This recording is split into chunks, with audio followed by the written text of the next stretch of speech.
السلام عليكم. خير يا حاج، في حاجه مضايقاك؟ وده ماله مال الصيام والفطار بس يا حاج؟ مش عارف، لو كانت عواطف سمعت كلمه من دول كان ممكن يحصل لها حاجه. خيرك مغرقنا يا حاج، وبعدين احنا خدنا نصيبنا وزياده. شفتك عزيزة اللي بيحكي عنها المغنوات، قربت منك. بضرب بعيني تاني يوم الصبح في الورشه لقيتك داخله والحلق في ايدك علشان تصلحيه. كنت اياميها بشتغل مع ابويا صنايعي عند الخواجه. كان نفسي اصرخ باعلى صوتي واسالك اسمك ايه. انا اللي كنت بلحمه اي كلام عشان تجيني تاني واشوفك. انا لحد دلوقتي متهيألي ان اسمك عزيزه.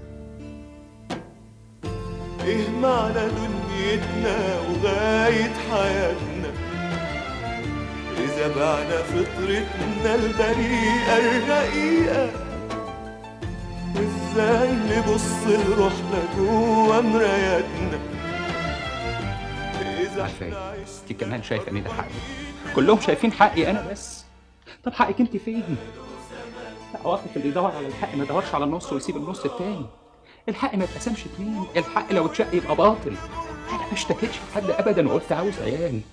انت هتعذبيني ليه زيهم بس؟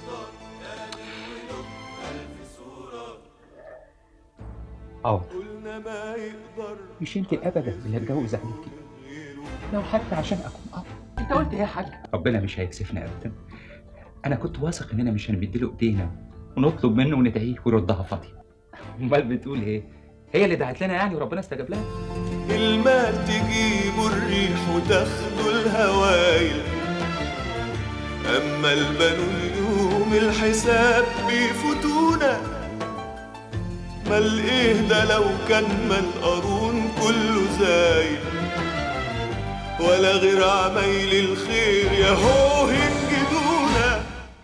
طب ولو جه واد هتسميه سلامة مش كده؟ المرة دي سلامة، المرة الجاية يا ستي فهد. ايه ده يا فريال؟ قول يا فريال.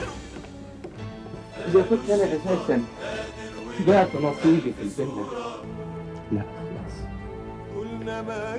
انا ان كنت زعلانه فزعلانه عشان انت سايبانا وسط.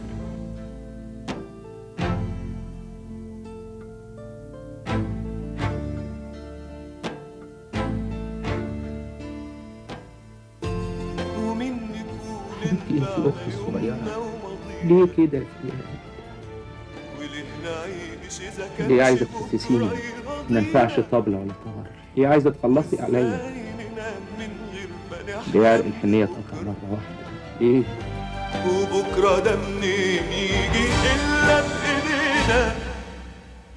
قالوا زمان دنيا دنيا غرورة، وقلنا واللي تغره يخسر مصيره. قالوا الشيطان قادر وله 1000 صورة،